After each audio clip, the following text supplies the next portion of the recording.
My friend found this. It's the vintage radio. And let's just get this right out of the way.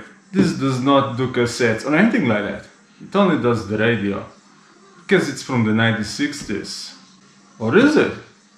The 60s was the what I call wooden era, so the housing is made out of wood, but the faceplate, that's actually made of plastic. It was made in 1970s and made look to be of higher quality than it really is. Still vintage though. Guy said I would find this interesting and I did I do. Just look at the front of this. This is incredible. It has 3 bands and the first one is the 49-meter band. So you could tune it to your neighbor's radio. And that's about it. I mean, what's the point? Just open the window and shout to each other. You don't need a radio for this. On the second band, there's lots of capital cities just printed on it. Oh man, it must suck when these radio stations change their frequencies because the front of this radio just refuses to update. This scale is also measured in meters. This time it goes from 200 all the way to 550 meters.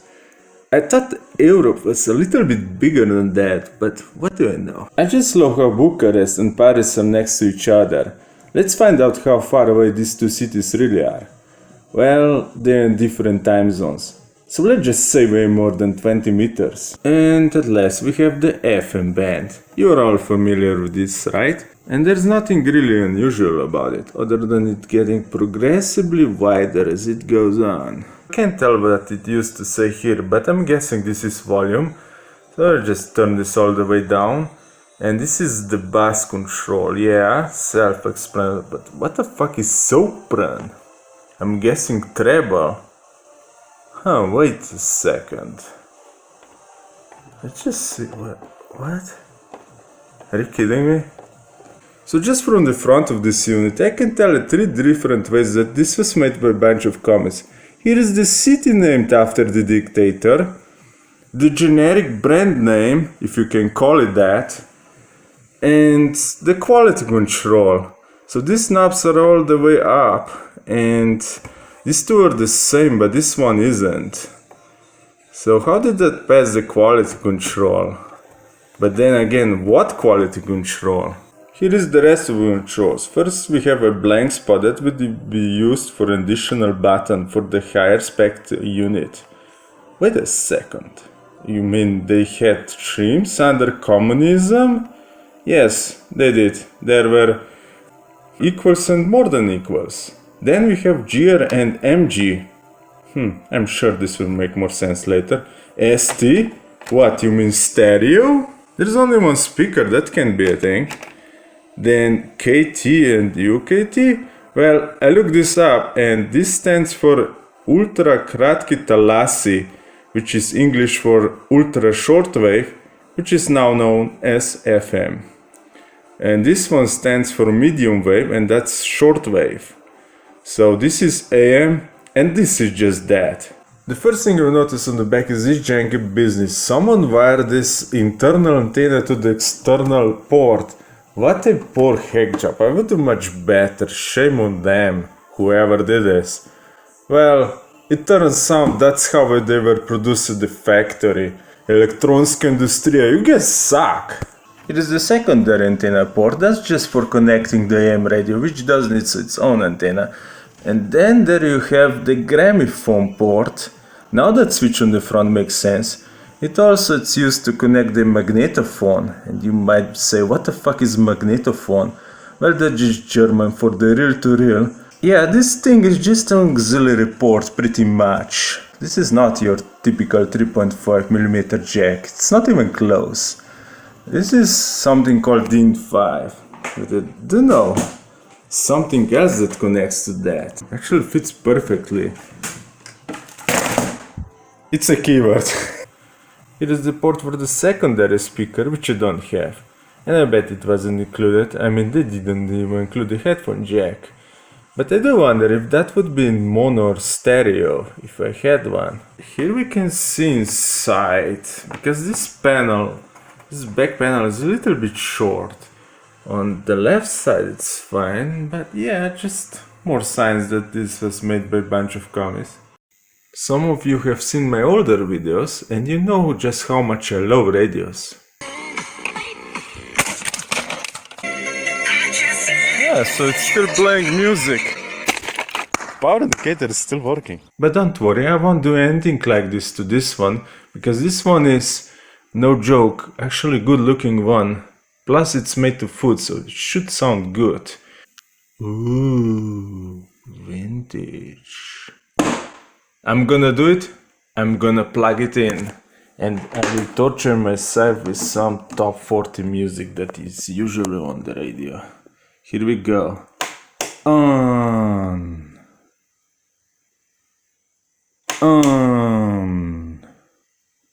Nothing is happening. I'm doing this right? Is this supposed to stay in? Oh wow, imagine that. It's not...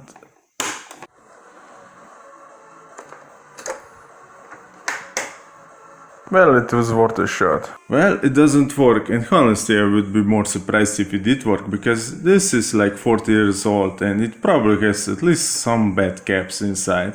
Well, it's time to take it apart. Oh wait, but there is a warning, but it's in Serbian. It says pre skidanja poklopac se zvuči tekač, blah blah blah blah blah. Well, I don't understand Serbian, but I get what they're saying. They said something about a plug and electrical socket. Well, if you guys insist. Alright, here we go. I just disconnect this junky business. Take this cover off. Oh wow, she's dusty. Lots of dust in there. Just gotta be careful because it's plugged in like they said it should be. I have replaced the power cable and now it kinda works, but let's just hope it doesn't pick up anything. Have to hold this button in to make it work. Oh no, I don't wanna listen to this shit to begin with, let alone one-handed. There we go. Now I should be able to hear something better.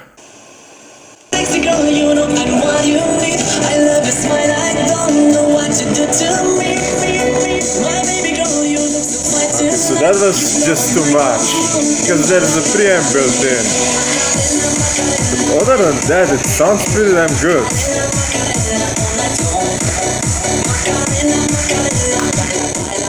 Oh no way, I turned off the power but it's still going.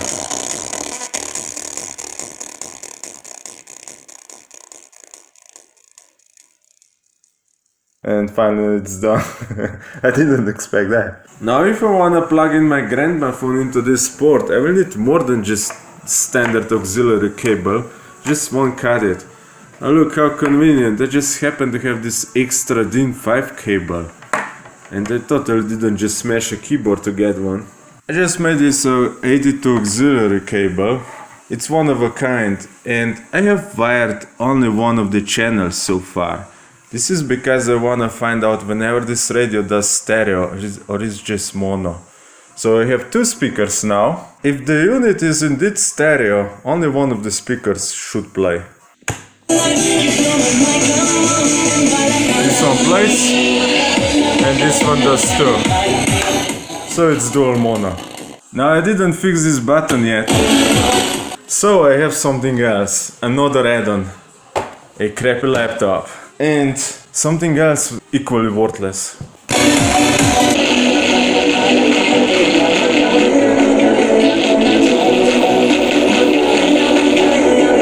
You know what? I actually kinda hate this digital music.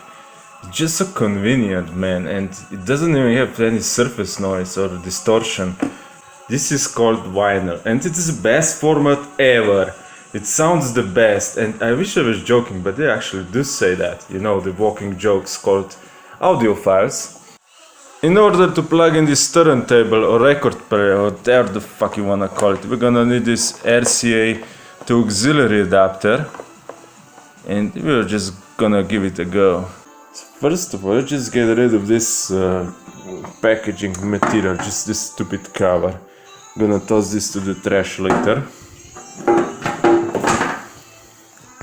So first we're gonna need a record, and what better record to start than this? The Dark Side of the Moon, the original 1973 release. It's in very good condition and it's very expensive. It was $40, this thing. So this better be good. The first thing I wonder is this turntable pile of crap, will it chew up my grooves? I mean, we gotta ask Michael Framer because this is actually praised by hipsters a lot. Don't wanna ruin it. Crosley turntables are very bad for this business. Kids are going to buy these cruddy turntables. They'll play Dark Side of the Moon 5 times, and then the grooves will all be chewed up, and they'll say, this is a stupid hobby. Why did I get into this?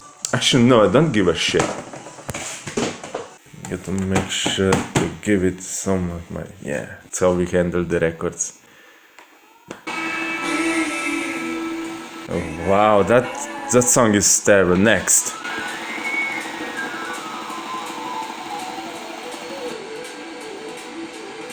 This one is also terrible.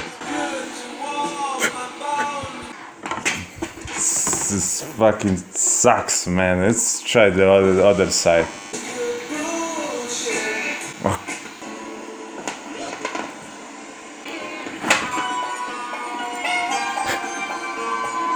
There we go, I just made it better.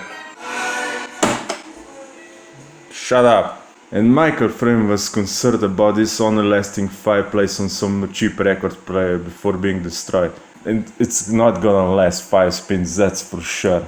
It's gonna be destroyed way before that. It's time to replace these caps. Now here is how they used to build boards back in the day. Believe or not, there's actually integrated circuitry in here, just not in the way you think it is. There's no integrated transistors in here, instead you have this cap. Let's take a look at it. Have you ever seen anything like this? I for sure haven't. It has 6 legs, because there's actually 2 caps built into this. 1500 plus 1500 microfarads. Here are the 2 replacement caps and here is the size difference. Here is how this works. This is cap number 1 and this is cap number 2. And these are support legs. One of them is bent because they were actually really lazy. They engineered this special cap for this board, but then they were too lazy to make it fit. So they drilled one of the holes for the support legs, but not the others, so one of them is bent.